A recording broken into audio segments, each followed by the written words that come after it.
विषय सिर्फ कंफ्यूजन का नहीं है। मुझे तो यह लग रहा है कि राहुल गांधी जी अपनी तथाकथित भारत जोड़ो यात्रा में भ्रमण करते करते भारत का भ्रम के और शिकार हो गए। और मुझे ऐसा लग रहा है, बहुत स्वाभाविक भी है, कि वो जिस प्रकार से केरल में बीफ पार्टी वालों के साथ, तो तमिलनाडु में भारत माता को अपवित्र मानने वालों के साथ, तो महाराष्ट्र में सावरकर जी के विरुद्ध, तो गुजरात के विरुद्ध जो लोग रहे थे, ऐसे गांधीयंस विदगन कहने वालों के साथ रहेंगे, तो मानवीय बात है, भ्रम तो बढ़ेगा ही। तो मुझे तो ऐसा लगता है वो भारी भ्रम के शिकार हो गए हैं। तो उन्हें अब वास्तविक ज्ञान की जरूरत है।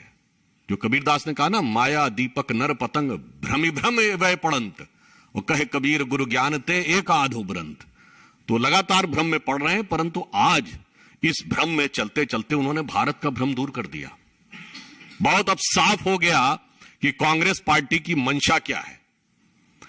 अभी चीन के साथ विवाद पर भारत की सेना के लिए पीटने का शब्द प्रयोग करने के बाद आज जो वो इंटरव्यू में बोले हैं, इसका अर्थ यह है कि भारत चीन के आगे सरेंडर कर दे। वो रूस यूक्रेन युद्ध का उदाहरण देते हुए क्या बोल रहे हैं कि रूस ने यूक्रेन का ज्योग्राफी इसलिए बदलने का प्रयास किया क्योंकि उसे लगा कि आप वेस्टर्न कंट्रीज के साथ जा रहे हैं। कोट अनकोट में उनका बोल रहा हूं।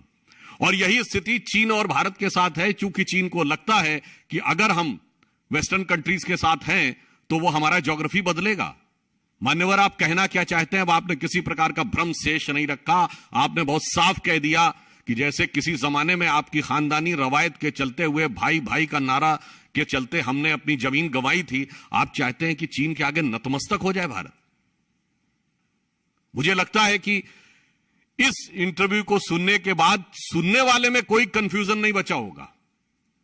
जिसने ये शब्द सुना होगा उसमें कोई किंतु परंतु कहीं नहीं रहा होगा। तो हम आपसे अब यह सवाल पूछना चाहते हैं कि भारत की सेना का मनोबल गिराने के बाद 135 करोड़ भारतवासियों का मनोबल गिराने का प्रयास करना, यह आप क्यों कर रहे हैं?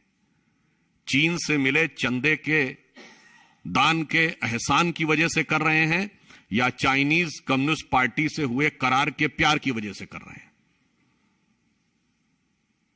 और हम यह भी कहना चाहेंगे कि भारत क्या है और विदेश नीति क्या है। प्रधानमंत्री श्री नरेंद्र मोदी जी के समय में आज रूस यूक्रेन युद्ध में एकमात्र राष्ट्राध्यक्ष जो दोनों से समान रूप से बात कर सकते हैं, एकमात्र राष्ट्राध्यक्ष जिन्होंने पुतिन के सामने इंटरव्यू में यूक्रेन और रूस दोनों को धन्यवाद दिया। यमन के समय की लड़ाई में हम ही एकमात्र देश थे, 19 देशों के लोगों को हमने निकाला था। दोनों पक्ष हमारे लिए युद्ध विराम करने को तैयार थे। और आज जहां तक विदेश नीति की बात, तो मैं सिर्फ पूछना चाहूंगा, राहुल गांधी जी के अनुसंधानकर्ता लोग बता दें, आज 4-5 देशों का नाम बता दें जो चीन के साथ खड़े हों। पूरी दुनिया हमारे साथ खड़ी है, इसके बावजूद उन्हें कंफ्यूजन नजर आता है। तो उसका कारण यह है कि भारत घूमने से नहीं, भारत को अनुभव करने से भारतीयता समझ में आती है। मैं कोट करना चाहता हूं, एक बहुत बड़े चाइनीज थिंकर हुए हु शी, जो कि पीकिंग यूनिवर्सिटी के वाइस चांसलर भी रहे, यूएन में चाइना के परमानेंट रिप्रेजेंटेटिव रहे और बहुत बड़े थिंकर थे। उनका एक बड़ा फेमस कोट है, India has culturally dominated and controlled China for more than 2000 years without sending a single soldier across the border. Bharat को समझिए, भारतीयता को समझिए, यह प्राचीन राष्ट्र है। We are the only surviving civilisation of the ancient world. हम एकमात्र प्रागैतिहासिक राष्ट्र हैं, सनातन राष्ट्र हैं, चिरंतन राष्ट्र हैं। आपको लगता है कि वो कंफ्यूजन है? मुझे लगता है 4 पीढ़ी के बाद भी डिस्कवरी ऑफ इंडिया चल ही रही है, अभी भारत की खोज चल ही रही है।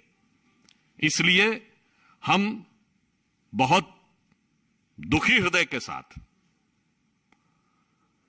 और आक्रोशित होकर यह कहना चाहते हैं कि जिस प्रकार का प्रचार भारत, भारतीयता के मनोबल को गिराने का प्रयास राहुल गांधी जी के इंटरव्यू के माध्यम से कांग्रेस पार्टी ने किया है, वह सर्वथा निंदनीय है और वह अक्षम्य है। और वैसे तो आपको ध्यान हो, ये महोदय सदैव कंफ्यूज रहते हैं। हिंदू और हिंदुत्व में भी कंफ्यूज थे, विदेश नीति पे भी कंफ्यूज हैं, अर्थनीति पे भी कंफ्यूज रहते हैं, कोविड को मोविड बोल देते हैं। क्योंकि इनकी आंखों में मोदी विरोध का मोतिया बिंदु है। तो ये मोदिया बिंदु के शिकार होने के कारण सदैव इस प्रकार की अनर्गल बातें करते हैं। और अंत में मैं सिर्फ यह कहना चाहूंगा, इन पे वो युक्ति लागू होती थी, कहे तो थे भारत जोड़ने जा रहे हैं और भारत के विरुद्ध इतना विश्वमन करने लगे। मतलब एक वो आपने पुराना दोहा सुना हो ना, आए थे हरिभजन को और ओटन लगे कपास। तो कांग्रेस और राहुल गांधी जी के ऊपर यह युक्ति चरितार्थ होती है।